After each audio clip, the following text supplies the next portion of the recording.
গরমকাল মানেই শুধু আমাদের ঠান্ডা ঠান্ডা খেতে ইচ্ছে করে, তাই একদম কম উপকরণ দিয়ে খুব সহজে আর তাড়াতাড়ি তৈরি হয়ে যায় এরকম একটা ডেজার্ট রেসিপি আজকে তোমাদের সঙ্গে শেয়ার করব। নরম তুলতুলে এই ডেজার্টটা দেখতে যতটা সুন্দর, খেতে কিন্তু তার থেকেও অনেক বেশি সুস্বাদু। এই সেরা সেরা ডেজার্টটা একটা দুটো খেয়ে মন ভরবে না। নমস্কার বন্ধুরা, আমার আরও একটা নতুন রেসিপিতে তোমাদের সবাইকে স্বাগত জানাই। খুব সহজেই এই সুস্বাদু রেসিপিটা বানানোর জন্য একটা কড়াই গরম করে নিয়ে নেব অল্প একটু ঘি। ঘিটা মেল্ট হয়ে গেলে দিয়ে দিচ্ছি হাফ কাপ রোস্টেড সিমুই। তবে রোস্টেড সিমুই না হলেও তাতে কোনো অসুবিধা নেই, তোমরা কিন্তু তোমাদের পছন্দ মতো যে কোনো সিমুই দিয়ে এটা বানিয়ে নিতে পারো। এরপর ফ্লেমটাকে মিডিয়ামে রেখে সিমুইটাকে নাড়াচাড়া করে হালকা লালচে করে 1 মিনিটের মতো একটু ভেজে নিতে হবে। সিমুইটা হালকা করে ভাজা হয়ে গেলে দিয়ে দেব 2.5 কাপ ফুল ফ্যাট মিল্ক। আমি দুধটাকে আগে থেকে ফুটিয়ে ঠান্ডা করেই রেখেছিলাম।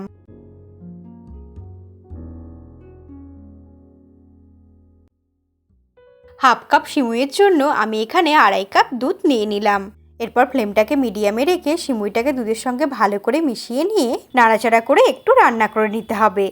দুধের সঙ্গে সিমুইটাকে খুব ভালো করে মিশিয়ে নিয়ে ফ্লেমটাকে একদম লোতে করে দিয়ে 2 থেকে 3 মিনিটের জন্য ঢাকা দিয়ে হতে দেব, যাতে সিমুইটা খুব তাড়াতাড়ি নরম হয়ে ফুলে ওঠে আর এই পায়েসটাও খুব তাড়াতাড়ি তৈরি হয়ে যাবে।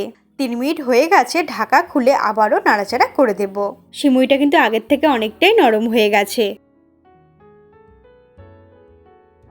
নাড়াচাড়া করে আরও 1 থেকে 2 মিনিটের মতো ফুটিয়ে নিচ্ছি। দুধটা কিন্তু আগের থেকে অনেকটাই ঘন হয়ে এসেছে। এখন এর মধ্যে দিয়ে দেব 2 চামচের মতো আমুল দুধ। এর সঙ্গে দিয়ে দেব 3 থেকে 4 চামচের মতো চিনি। মিষ্টির পরিমাণটা নিজেদের ইচ্ছে মতো একটু বাড়িয়ে বা কমিয়ে ব্যবহার করতে হবে। আর স্বাদটাকে ব্যালেন্স করার জন্য দিয়ে দেব একদম অল্প পরিমাণে লবণ। তবে লবণটা ইচ্ছে না হলে নাও ব্যবহার করতে পারো, না ব্যবহার করলেও তাতে কোনো অসুবিধা হবে না। এরপর সমস্ত কিছুকে খুব ভালো করে নাড়তে নাড়তে মিশিয়ে নিতে হবে। এটা অনেকটাই ঘন হয়ে এসেছে আর সিমুইটা প্রায় হয়েই এসেছে। এই সময় দিয়ে দেবো কিছুটা পরিমাণে কেটে নেওয়া ড্রাই ফ্রুটস, যার মধ্যে নিয়েছি কিছুটা কাজু, কিছুটা আমন্ড আর পেস্তা। ড্রাই ফ্রুটস দেওয়ার পরে জাস্ট 1 মিনিট একটু ফুটিয়ে নেব। এটা কিন্তু খুব বেশি ঘন করা যাবে না, কারণ ঠান্ডা হলে আরও একটু ঘন হয়ে যাবে।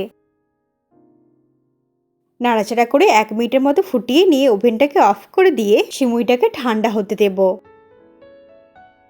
আর এই সময় আমটাকে আমরা পেস্ট করে নেব। তার জন্য নিয়ে নিয়েছি 2টো পাকা আম, কারণ এখন এই গরমকালে ডেজার্ট মানেই পাকা আম। পাকা আম কিন্তু এই কটা দিনই পাওয়া যায়, তাই মনের স্বাদ মিটিয়ে পাকা আম খেয়ে নিতে হবে। পাকা আমগুলোকে ভালো করে ধুয়ে নিয়ে খোসা ছাড়িয়ে টুকরো টুকরো করে কেটে নিলাম। আমি এখানে 1.5 আম টুকরো টুকরো করে কেটে নিয়েছি, বাকি হাফ ফালি আম রেখে দিয়েছি পরে ব্যবহার করার জন্য।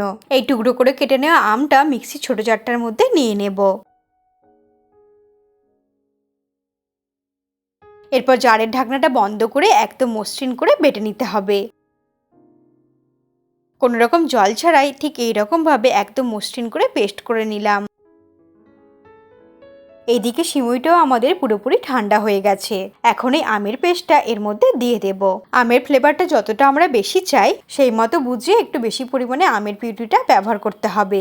আমি এখানে 1.5 আমের পিউরি ব্যবহার করলাম। এরপর সিমুইয়ের সঙ্গে খুব ভালো করে মিশিয়ে নেব। আমটা খুব ভালো মতো মিশিয়ে নিলেই সিমুইয়ের কালারটাও চেঞ্জ হয়ে যাবে আর দেখতেও খুব সুন্দর লাগবে। তৈরি হয়ে গেল ম্যাঙ্গো সিমুই।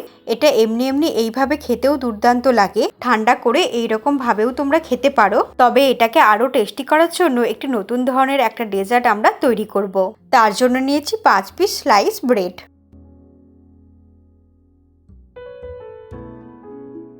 এগুলোর চারদিকটা একটা ছুরির সাহায্যে কেটে দেব।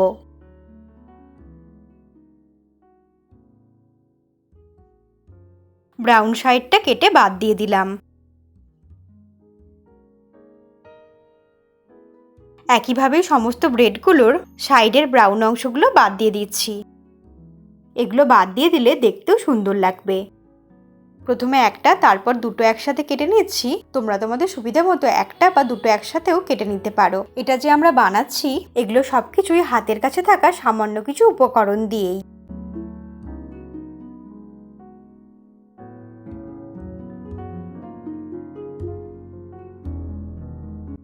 সমস্ত ব্রেডের সাইডের অংশগুলো বাদ দিয়ে দেওয়ার পর এগুলোকে আমরা একটা একটা করে পাতলা করে বেলে নেব।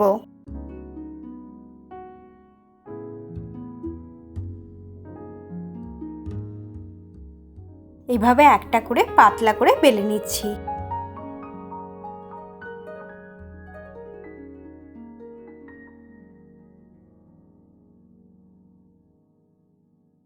সবগুলো ব্রেডের পিসগুলো বেলে নেওয়ার পর একটা স্লাইস আম রেখেছিলাম, ওই আমটাকে ছোট ছোট টুকরো করে কেটে নিচ্ছি।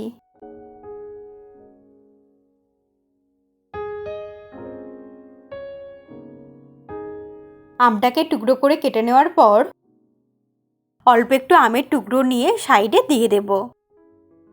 অল্প একটু আমের টুকরো একটা সাইডে দিয়ে দিলাম। এরপর এইভাবে রোল করে নেব। এইভাবে মুড়ে দেওয়ার পর একদম শেষে একটু জল লাগিয়ে দেব, যাতে পাউরুটিগুলো আটকে যায়। এইভাবে সবশেষে একটু জল লাগিয়ে দিলে ব্রেডগুলো খুব সুন্দরভাবে রোল হয়ে থাকবে আর খুলেও যাবে না। এইরকম ভাবে আমের রোল করে নিতে হবে।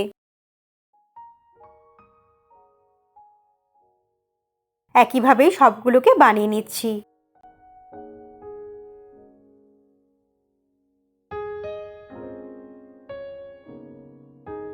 ব্রেড রোলগুলো তৈরি করে এইভাবে একটা ট্রে বা প্লেটের মধ্যে নিয়ে সাজিয়ে নিতে হবে। এরপর তৈরি করে রাখা ম্যাঙ্গো সিমুই এর ওপর দিয়ে ছড়িয়ে দেব। এই সিমুইটা দিয়ে সম্পূর্ণ কভার করে দিতে হবে। দেখতে যতটা লোভনীয় লাগছে, খেতে কিন্তু তার থেকেও বেশি টেস্টি। এই আমের সময় কিন্তু অবশ্যই একবার বানিয়ে খেতে হবে, খেতে কিন্তু এটা খুবই টেস্টি হয়। এইভাবে পুরোটাই কিন্তু ঢেকে দিলাম ম্যাঙ্গো সিমুই দিয়ে। সবশেষে দিয়ে দেব কিছুটা পরিমাণে ড্রাই ফ্রুটস।